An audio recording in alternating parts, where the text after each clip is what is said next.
Good morning. This is Saturday, somewhere around March 27th, 28th, something like that. Last Saturday in March 2020. Tomorrow, Carvana was supposed to pick this car right here up from my house that's going to buy it from me. I have bought multiple cars from them and done trade-ins. They have never bought a car from me, but they were finally going to do it. And anyway, they were offering me a really good price. Really good price. More than I could get from an individual. But guess what they did? They decided they didn't want this car or any other car. Now, they came up with this BS excuse, blaming it on the thing going around right now, which I cannot say, or the video will be demonetized. Like it really matters. I don't get any money anyway. But anyway, they made a BS excuse and blamed it on that and said for our employee safety. Now, employee safety is important, but it's BS, because they would still take this car on a trade-in. They just decided they just not going to buy cars. They said it's unsafe to send their employees here to pick this car up if they're going to buy it. But it's not unsafe to send their employees here and pick this same car up if they're bringing one for me to take an exchange. So it's horse crap. They did this nationwide to everybody, and what they should have done, they should have honored their agreements that they had in place and said, we're not taking on any more agreements, we're not taking on any new purchases, but we will do these because we said we would. It's the right thing to do. That's what they should have done if they had honor, if they had integrity, if their word meant anything to anybody. And if they wanted to even push it back a couple of weeks, we're not doing it now, but we're going to honor these prices for the next 30 days and, hopefully pick it up by then. That would have still been irritating, but it would have been acceptable. But there's a lot of theories on why they really did it.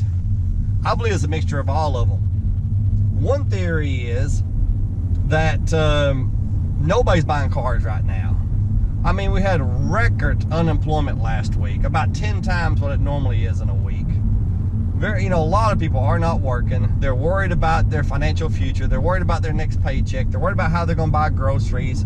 They're worried about how they're going to get toilet paper because of all the idiots out there who's taking more than their fair share. But anyway, they're worried about all these things. And when you're worried about that, you don't buy a car unless you really, really need one. During that situation, you may buy a car if you really need it, but seriously, how many of us, when we buy a car, really need what we're buying? Seriously. Sometimes they do. Sometimes you do need one, but most car purchases anymore are something you do because you want something different or because you want to trade, not because you really need to, which is fine. I'm not criticizing that. Every single time I buy a car, is it really a need? No, in my case, it's hardly ever a real need. It's something I want. So anyway, they're not selling cars. They've got too much inventory. They don't want more inventory. That's one of the theories. Another theory is the used car market has plummeted as far as prices. And they just don't want to pay these inflated prices for the cars they promised to buy when they're not worth that anymore. That's the second theory. And the third theory, what's the third theory? I forgot. Let me see if I can remember what it is here in a few minutes. I'm not sure there was a third theory. Maybe it's just those two. Maybe it's something I'll remember later. But I believe it's those two. Oh, the third theory is they're just cash strapped and don't have any money. Which Carvana has lost money ever since they've opened. But Amazon lost money for years and years and years too. And I'm sure that they're getting strapped for cash. They opened up a new line of credit, I think, a couple $1 billion, if I remember right. Which that's like a family already huge in debt, borrowing more money, to get them through until that new job, that new promotion comes up and they finally get a raise, I guess. Carvana is hoping at some point they can start paying this back when they grow. But anyway, that's the third one. I think it's a mixture of all. But here's the thing. Now, you know me. If you watch me in my videos, I was a Carvana slurper. Loved Carvana. And I always said it was more my hatred of traditional dealerships than me actually loving Carvana. I just love the fact they were different than a traditional dealer. Well, now They're no better, no worse. They're the same. They're the same. They're nothing special. If they will not keep their word and they will not honor their commitment, and I know there's somebody out there right now saying they had a right to back out until they pick the car up. Yeah, maybe so. Maybe so. Maybe not, because they had a verbal agreement. A verbal agreement, that's your word. That's your promise. With, you know, now if they'd had cause to back out, like got here in my car and not been what I described, that'd been one thing. But they backed out without cause, unless you count being broke cause, you know. So yeah, I think they were obligated. I think they're obligated morally, ethically, maybe even legally. I'm not a lawyer, so I don't know. Maybe even legally. They should have bought this car and every other car they promised to buy. So Carvana means nothing to me anymore. I'm not saying I'll never buy from them again, because if I want an electric car, there's not much of a choice. But I'm telling you something. If two cars are side by side, and two cars are identical, one's a Carvana and one's at Glen Sane, which is a local dealership here. My favorite traditional dealer, you know, and I'm not even real crazy about them. I would buy from Glen Sane first before I would Carvana. Last week I'd bought from Carvana first. But I'd buy from Glen Sane. Screw Carvana. They can kiss my butt. And man, they screwed over so many people. There's one guy on the BMW EV Slurper page, EV owner page, I should say. He said that he ordered a Tesla Model 3 and was going to sell his car to Carvana, his BMW. Going to sell to Carvana. They promised to buy it, and they're supposed to pick it up Tuesday. And they sent me an email and said, hey, look here. Said, we don't have a truck to pick your car up with. We don't have a truck available, so we're going to have to reschedule. He's like, okay. Then, guess what? Before that second day to ride, they called and canceled. They sent me an email and told them they canceled. Canceled nationwide because it's dangerous for their employees to go pick cars up. Unless it's a trade-in, then it's not dangerous. You know, but anyway, what do y'all think about this? Here's what I did. I went out and bought a Spark EV from an individual on the promise that Carvana was going to buy mine. Got it financed. Luckily, I got it at a good price, $7,250. At least it was a good price then. If the bottom has fallen out the used car price, you know, now it may not be a great price. I have no idea. But anyway, I was happy with the price. I didn't want that car. Now, you can say, well, you're a moron. You should have waited until Carvana picked this car up. Is what you should have done, which is true, because you never know what's going to happen. But this car is a good price, and I didn't want to lose it at that price. Plus, my wife usually works Monday through Friday. I usually work Saturday and Sunday. That happened to be a weekend that we were both off. So it was a good time to go to Little Rock and pick it up. Any other time, been very difficult to actually get it. So I went ahead and did it on Carvana's promise. Now guess what? I've got 3 car payments, because Carvana doesn't want this anymore. And I cannot sell it locally because I'm about $1,000 upside down. And I'm about 6 months ahead on the payments. I'll have to make a payment for 6 months. Before I give somebody $1,000 to take this car, then I would just make some more payments, and then I wouldn't have to make a payment till next year. I might as well just drive it for free. The insurance is paid on it for the next 6 months. This car will not cost me anything to drive except for the gas for 6 months, you know. And I still think there's a good chance that all this is going to blow over. Carvana will start buying again, and then maybe I'll sell it to them. Just because I'm no longer a fan of Carvana doesn't mean I will not sell a car to them or buy one from them if it is the best deal. But I won't do it with glee like I used to. I won't do it happily helping Carvana, because used to, I would have actually paid a few $100 extra from Carvana than from Glen Sane, just because I would want to help Carvana. I wanted to see them succeed. Now, I really don't care. I really don't care. You know, whatever happens to Carvana is what happens to them. You know, so don't matter to me either way what happens to them. I have no feeling toward them at all. So anyway, that's what I'm thinking. Y'all can tell me I'm a moron and I've got what I deserve, or y'all can say Carvana is stupid and immoral and unethical, or just ignorant.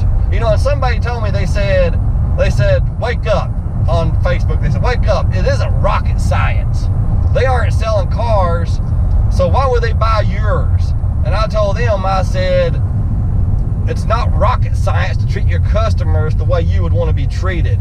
When you're dealing with your customers, then you know, you do what you say you're going to do, whatever that is. If you own, let's say you own a, let's say you repair cars for a living. You own a garage, and you tell a customer, I will replace your alternator for $200. Then after you get in there, you realize you were stupid, and you're barely going to break even on that. You don't call them and tell them that it's going to cost more. No, you do what you said you was going to do. You fix it, you break even. I don't care if you lose money. You do what you say you was going to do. It's the right thing to do. And it's good customer relations. What Carvana did, I guarantee, destroyed their relationship with a lot of customers. I guarantee you that. That is far more damaging than buying a car for $2,000 more than you should have paid for it. That's the great thing about capitalism. Capitalism is a voluntary form of exchange. That's why it's so awesome. No, Carvana cannot force me to buy a car from them. Lowe's cannot force a customer to come in there and buy 2x4s. So at Lowe's, we have to beg people to come in there. Carvana has to beg people to willingly give up their money. And not literally on your knees, please, please, please, please, please. But you have to do things to get them to willingly give you their money. And Carvana blew it. I will no longer willingly give them my money. If they have what I need, I might, but it's not going to be something I'm just going to do. You know, I just soon give it to somebody else. Screw them. You know, but you have to treat your customers like gold. You have to. One of the rules of acquisition from the Ferengi believe that, you know, treat your customers like gold-pressed latinum. Cherish them. Cherish your customers. Without your customers, you have nothing. Anyway, Carvana doesn't cherish their customers. Nope. But anyway, I cannot make a short video. I just can't do it. It's impossible. I bloviate too much. I'm not pithy. I just yak. I can't shut up. Okay, this is actually the end of the video, but with the magic of editing, I can slip it up to the front. The car I'm talking about that Carvana was going to buy is a 2015 Chevy Volt with the only feature, basically, a backup camera. Other than that, it's just the basic stuff and backup camera. And here is what they offered me right here. Here is what they offered me for the car, which is a very good price for this car. I don't think I could get that from an individual. I really don't. Even though they're no longer buying cars and only doing trade-ins, like I said, this is what they offered me for the car just a week and a half ago. Just for kicks and giggles, I went on there 2 days ago when they told me that I could go get lost. They weren't going to buy the car. Punched in, and here's what they offered me. Look at that huge difference. Pitiful, pitiful. GoPro, stop recording.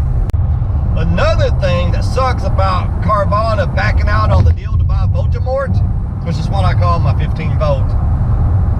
One thing that sucks about them backing out of buying it is I had to pay sales tax on Spartacus, which is what I call my 14 Chevy Spark EV I picked up. Because Arkansas, every state is different, but in Arkansas, of course, if you got to pay sales tax if you pay over $4,000 for the car, or $4,500, I can't remember what. And you don't get a $4,000 credit. Say you pay $5,000 for a car, you got to pay sales tax on the whole $5,000. It's just below $4,000 or $4,500, whichever it is, you don't have to pay sales tax. That's why when it's usually individual to individual and there's cash, there's always lying going on. If you pay $7,000 for a car, almost every single time they'll say you paid $3,500, so no sales tax. But anyway, I had to pay sales tax on $7,250. It was well over $400. And what sucks about that is if Carvana would have picked this car up, I wouldn't have had to pay sales tax. Because in Arkansas, if you trade a car in, then you get credit for that dollar amount toward your sales tax on your next one. So this car, if I would have sold it for $11,600 to Carvana and bought them for $7,250, there had been no sales tax. I could have bought a car up to $11,600 and no sales tax. And if it had been $12,000, I'd paid sales tax on $400. You just pay sales tax on the difference. But in Arkansas, you have 45 days either way to sell a car and apply it to it. So if you sell a car 45 days before you buy your next one, or 45 days after, even if it's to an individual, you still get to count it. But because Carvana did that, I had to pay sales tax. So that really sucks. Stupid Carvana. They're so ignorant. Man, they have such a golden opportunity. I hate seeing anything get wasted. I hate seeing food get wasted. I hate seeing a opportunity get wasted. And I hate seeing a corporation waste their chance. Carvana has a chance here. What they're doing is fantastic because people despise buying a car. People love buying a car because they're getting something exciting, but they hate the process of it. So anyway, Carvana is wasting their opportunity. They're doing so many stupid things right now that's possibly destroying their one opportunity to build something special. And I hate to see that. Oh well. Screw Carvana. I did talk to a Carvana representative twice. And one of the times they told me, they said, hey, we're probably going to start buying again in just a couple of weeks, but you'll have to resubmit your appraisal. Of course, when I did that, they offered me way, way, way less. That's why I said earlier that if they were going to do that, they should have kept the deals in place that they had. Because a lot of people think this is just their way of being sneaky, canceling all the deals where they had offered to pay too much, and this is their sneaky way of a couple weeks offering them a more favorable price that they can live with. But anyway, you have a great day. Thanks for watching. And remember, chicks dig cars and electric cars. And now I've got 2 electric cars. Boy, the chicks are going to be going crazy. All right, you have a great day. Thanks for watching. Goodbye. Carvana sucks!